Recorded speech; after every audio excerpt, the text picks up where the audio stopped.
Liverpool haven't lost a game in the Premier League since September the 14th, 2024.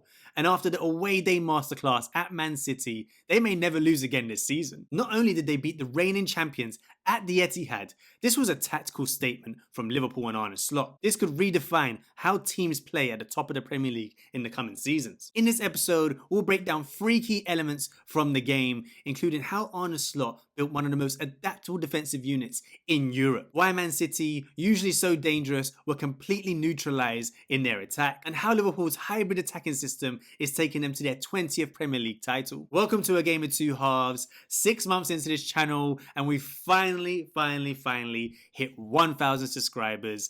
Thanks for all your support, guys. Make sure to like and subscribe if you enjoyed this video, and let's get straight into it. The biggest team news from this game was that Haaland was out for Man City, and Pep had to find another way to try and break down this Liverpool team. He usually has those 3 centre midfielders ahead of 2 centre backs, and in the box number 10s in Marmoush and Foden with Haaland up top. But in this game, he did something a little bit different. He had the 3 centre backs, 2 centre midfielders in Nico Gonzalez and Rico Lewis tucking in from that right back position. And if you've watched any of my other previous videos, you will know that most teams try to separate that double pivot of Gravenberch and McAllister and find the gaps in and around that midfield. And that's what Man City tried to do with Kevin De Bruyne, Foden and Marmoush. Whoever was the outside number 10s just stayed the other side of Gravenberch and McAllister. And then Man City were trying to find those direct balls into either one of them or to the highest striker, usually Foden, and trying to pull away those Liverpool centre-backs. But in recent games, he's tweaked that 4-2 setup to more of a 3-3 setup, slightly off balance, trying to compensate for Salah, allowing Salah to press the left centre-back, and then dropping that left winger a bit deeper, which is what he did with Diaz in this game. And this is why Arne Slot is so brilliant. You can see how he adapts during games, and you can see as Rico Lewis is about to play that ball into Kevin De Bruyne, this is the kind of problem that it was causing for Liverpool, and he just allowed Virgil van Dijk and Konate to man mark whichever player was coming to receive the ball, whether it is Kevin De Bruyne in that right half space, Marmoush on the other side, or Phil Foden in the middle, in between the double pivots, causing havoc. And that's what allowed them to gain a bit more control in the game off the ball and force City into the areas that they wanted City to go into. And with Van Dijk pushing up to Kevin De Bruyne, the ball gets forced back, and this is where Liverpool transition from that 3-3 off-balance unit to that 4, the high attacking 4, pressing up high against Man City. Ederson plays that ball. They played an unusual kind of bounce pass to get out of a press. But once that ball goes out to Kusanov, you can see they're all ready to pounce. And this time, it's Kusanov who plays it out to Savinho, who drops in. And look how locked in Liverpool are down that side. Numerical superiority. There's not much Savinho can do here. Not many options off the ball. They force you into the areas that they want. You know, leaving that space either side of the double pivot is what they want. You know, I've been looking at it the whole season thinking, why aren't opposition teams taking advantage of this? Why aren't opposition teams dropping over Salah's head and forcing it down that left-hand side? And it's all by design. This is what he wants you to do. He wants you to play in areas that he wants you to play in, especially down those wide areas. He uses those front 4 or attacking 3 to block those passes into the central areas. And that's why he used Jones, Szoboszlai, both in that striker role, because they're better at screening. They're better at screening those central passes than Luis Diaz, and he pushed Diaz back into that left wing role, allowing him to drop to make that midfield unit or push up and have the energy to defend wide when the time arose. Now, I think Man City could have adapted during the game. They should have targeted direct balls over Robertson's head, over Trent's head, once they dragged out the centre-back from that central spot and isolated that full-back. They didn't do it enough. They did it a couple times over Robertson, but it wasn't just the high press. That low block that they had, you know, when they were able to drop into that defensive unit, you can see it here, you know, camped on the edge of their box, but they're comfortable. That's the thing about Liverpool that I've been impressed with this season. They're comfortable in every phase of the defensive unit, from that high press, the mid block, trapping teams in certain areas, reverting back to the low block against these big teams, and just resting on the ball or off the ball when the time arises. And Man City just didn't have that threat in and around the box. And if you look at Man City's XG from this season, this was the lowest they've created throughout the whole season.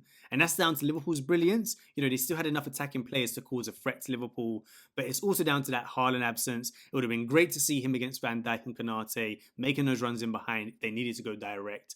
But I think this game symbolised sort of the turning of the tide. Liverpool showing that defensive prowess. You can see they're set first and third in this list in terms of restricting Man City's chances in a game. So it shows it just isn't all down to Haaland being absent. Liverpool have that defensive unit that restricts teams constantly this season, and especially Man City in this game. Man City probably could have played for another 90 minutes during this game and still wouldn't have scored. And that's also down to how blunt they were once they got to these attacking positions. Doku was such a threat during the game from a 1v1 standpoint. 19 dribbles in the game, roughly 68% success rate. But once he got into this position, 0 successful crosses. None.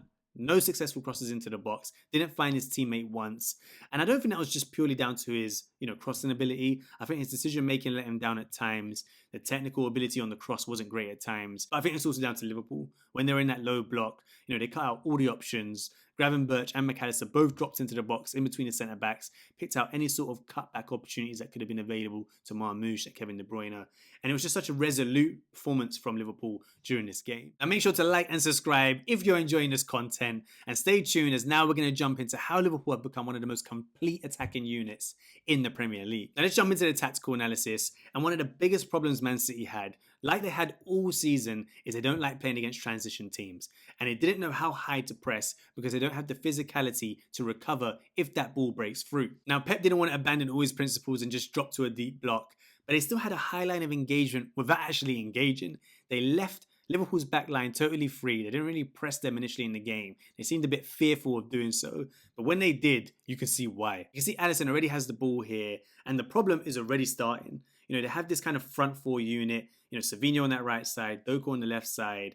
You've got Marmoush pressing the centre back, and Foden kind of stuck in between, initially being with McAllister and just trying to stop or be ready to press that ball out to Van Dijk if he was to get there. But already, Kevin De Bruyne and Nico Gonzalez are on that same vertical line, not really ready to press Liverpool's midfield unit when they need to, and the timing of when they need to as well. McAllister bounces that ball back to Alisson, and Kevin De Bruyne falls for it. They're trying to draw this Man City press out. He goes to press Alisson. It's a useless press because Alisson just passes the ball out to Konate. And this is where you want Man City to lock Liverpool down this side of the pitch. But everyone's late. Marmoush is late to press Konate. Doku doesn't really have the energy and doesn't really press Trent with any aggressiveness. But the big problem is in the middle of the pitch. Because as they've drawn out Kevin De Bruyne, Gonzalez is not going to be able to deal with both Szoboszlai and Gravenberch being able to receive. And Savinho hasn't quite tucked in, read the play, and trying to be that extra body in midfield. Szoboszlai is free as Trent gets that ball, and then he plays a left-footed pass into Szoboszlai. And look at Doku, just nothing. This is not a press of any kind. And Savinho realizes too late, as that ball is played into Szoboszlai, he just plays a lovely little first-time knee touch to the left, trying to disguise it as if he's going to go right, and just takes Savinho out of the game. And then they're out. Liverpool are out. Robertson's on his bike, playing out wide, and they're through this Man City press. But like I said, Liverpool are a complete attacking team. They're a hybrid. They don't mind going direct just as much as they don't mind playing through the thirds. And you saw playing direct in that second goal for Liverpool. Trent has the ball. No real pressure on the ball from him, from Doku. Salah already spots the danger. And, Trent has that passing ability that Salah loves down that side. Both out of contract this summer. We'll see what happens. But this is the kind of connection they have down that right-hand side. That's such a threat. Guardiola, doesn't really have that awareness. He's lost Salah. Salah just picks up a lovely position on his blind side and makes a lovely dart in behind. Trent finds him perfectly. And then you're 1v1 versus Salah in your own box. You're not really going to be making any tackles. He literally jinx past him on the inside, on his left foot, how he wants to. The recovery from Nico Gonzalez is one that probably also adds to this goal. You can see throughout the live footage, he's just not sprinting. He's jogging back. And he probably could have had an impact on Szoboszlai as he received the ball. You can see how close he gets to him on the final shot. But then Salah plays his ball inside to Szoboszlai, who was initially offside, but just drifts into a lovely edge of the box position. And that's where the finish is just so lovely. Playing that ball down that right-hand side, Edison rooted, thinking he's going to go down to that bottom left-hand side. And it's a beautiful finish from Szoboszlai. And that just shows how complete Liverpool are as an attacking unit, able to go direct as well as playing through the thirds. Now, from a Man City perspective, this is the joint youngest team that Pep has put out at Man City in his tenure. And you can see that he's just using this as a bedding-in period. They're not going to go for the title, likely to get for the top four. There's not really a panic on at the moment. But this is invaluable experience for the likes of Kusanov, Marmoush playing in a big game against Liverpool. He's probably not going to be happy with the result, but without Haaland, there's a lack of threat in that team against a team like Liverpool who are so good defensively. And I think he's just going to be one way he's focusing on next season, trying to hit the ground running, and then in pre-season bring in a few more players and be ready for another title run next season. And from a Liverpool perspective, they're on course to win the Premier League title this season, and it's only Arne Slot's first season in the Premier League. They're on course to win a title this season and potentially build a dynasty over the coming seasons. Now make sure to check out some of my previous tactical breakdowns on Pep Guardiola and Arne Slot at Liverpool, and I'll put something up here for you to watch straight away after this one, and I'll see you on the next episode of A Game of Two Halves.